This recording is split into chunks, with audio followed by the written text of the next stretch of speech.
O Rodrigo havia feito uma pergunta sobre a comparação das gestões dentro da pandemia. O Mano falou sobre, né, a gestão do ex-prefeito Binotti. É claro que teve muitos acertos também, né, Mano? Sim, teve com certeza. Isso com relação à pandemia nós estamos falando, né? Teve sim. acertos também na gestão do Binotti, é claro que teve.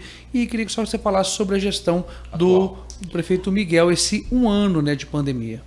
Olha, eu vejo a gestão do momento, Miguel e Márcio Pandolfi, enfim, toda a equipe que está diante da prefeitura.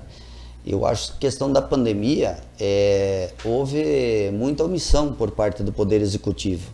Até porque herdamos, como cidadão luverdense, uma gestão anterior já com um ano de experiência de pandemia. Certo. E a sociedade esperava agora dessa gestão o que erramos no passado, que fosse corrigido e também ampliado, na verdade, essa questão da pandemia. Até porque... O que, por exemplo? Porque essa gestão não entrou amadora, a pandemia já vinha um ano atrás.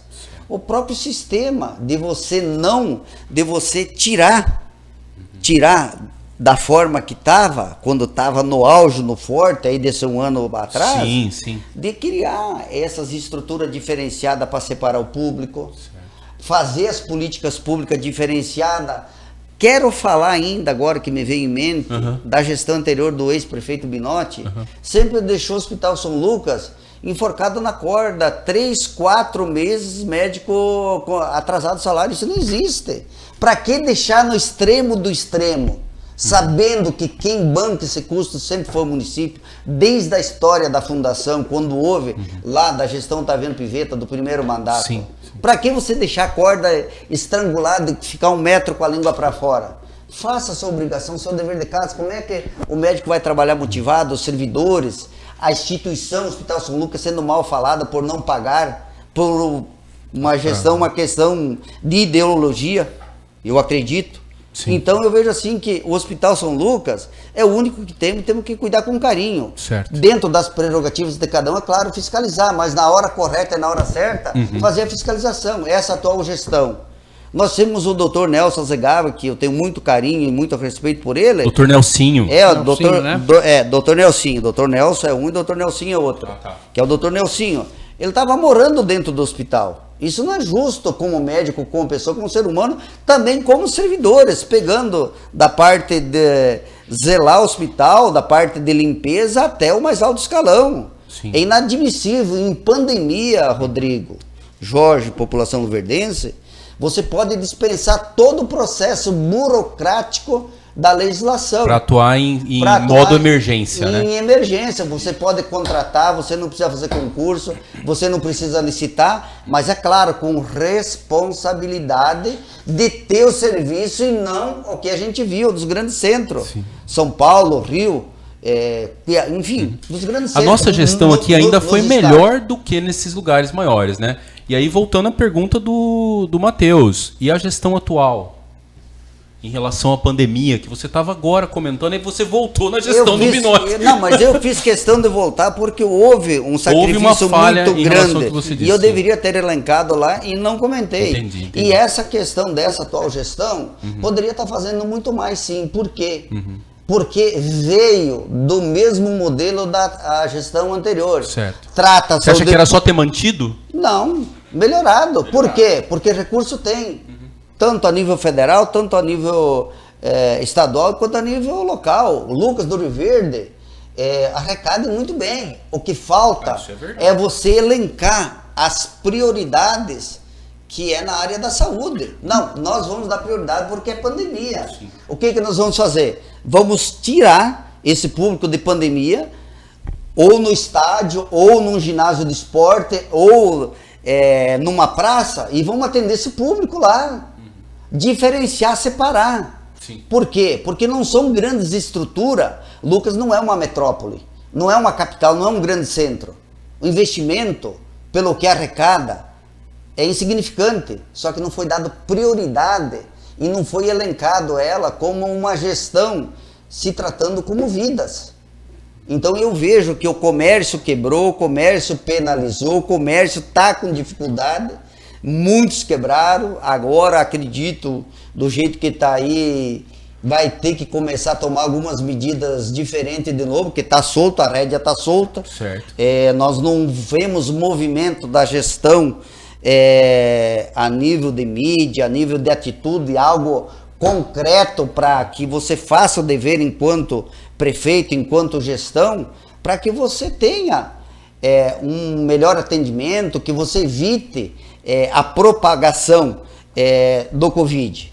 Veio agora essa outra variante, veio essa gripe, mas eu não vejo nada de algo plausível. Mas não essa vejo propagação? Nada de algo plausível. Porque a solução que eles dão, mano, é fazer com que o comércio feche, Jorge, que as restrições sejam ampliadas para vários lugares, mano. Jorge, qual seria, não, então me diz para nós qual seria a medida que deveria ser implementada para que ele não se propague? Separação de público, porque você vai agora tratando da gripe Covid aqui, no próprio PAN. Certo.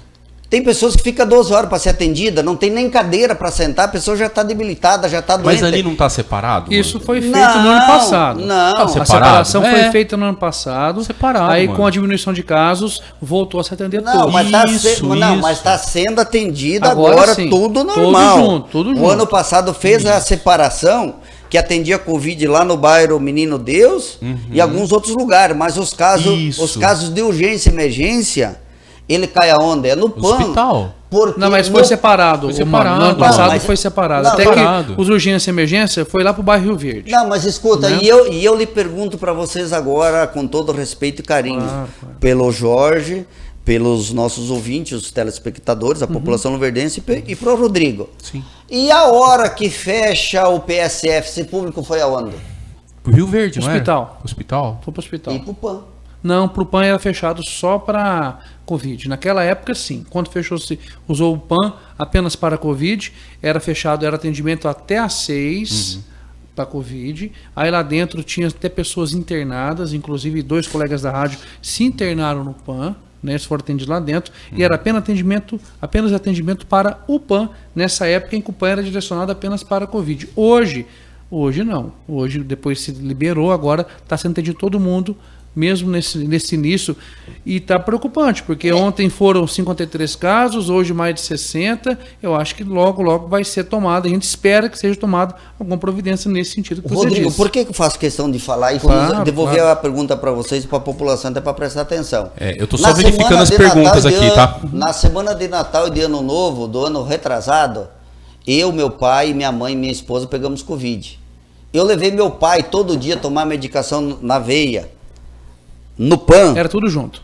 Era tudo junto. Era outra gestão. Era outra gestão. Isso. Pós isso, depois foi acompanhado também, houve uma divulgação e houve realmente algo de uma separação, mas não foi uma separação, eu diria assim, 100%. Houve casos que foram atendidos no PAN, que tinham os PSF sentinelas, que era da outra gestão e que deu continuidade, que era no bairro Rio Verde, no bairro Pioneiro. Os sentinelas foram tirados, mano. Sim, foram tirados, mas continuou esses atendimentos, só mudou o nome porque era da outra gestão, entendeu? Certo. Mas eu vejo assim que não houve assim uma separação 100% do PAN ou do próprio hospital. Por quê? Porque nós acompanhamos e nós tivemos casos da família e pessoas que a gente acompanhou. E pessoas perguntando e orientando e fazendo algumas reclamações nesse sentido. Sim. Então eu vejo assim que hoje, às vezes, a notícia que você escuta, o que você ouve, o que ela é propagada, ela não condiz muitas vezes com a realidade do caso e do fato. Certo. Então eu estou questionando nesse sentido. Houve uma separação? Houve. Mas não uma separação que devia ser uma separação assim 100%. Aqui vai ser isso, aqui vai ser isso, aqui vai ser aquele outro. Certo. Então eu vejo assim que... Você acha que isso seria o ponto fundamental, mano? Porque você separar o público, você está evitando contatos. Fechar comércio vai resolver o problema? Não, não vai. Porque não todos vai. Nós não sabemos vai. Que é melhor morrer de barriga cheia do que de barriga vazia. A máscara, para mim, veio para ficar. Sim. O álcool em gel veio para ficar. Por quê? Porque nós temos que se acostumar que principalmente em hospital, em clínicas, em consultórios, em laboratórios, tem muitas pessoas doentes. Você ali, você tem vírus. Você passou em qualquer lugar, a tua mão, você lavou agora, você tocou em qualquer lugar, ela já ficou suja, já ficou contaminada, já ficou comprometida. Então eu vejo que a pandemia, essa situação toda que desencadeou a nível mundial, ela veio, no nosso entendimento, no meu entendimento, ela Sim. veio para ficar.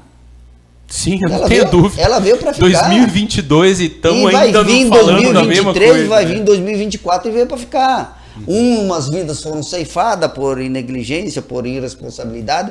Outras vidas não foram ceifadas porque foram eficientes e fizeram a coisa acontecer de forma macro a nível mundial.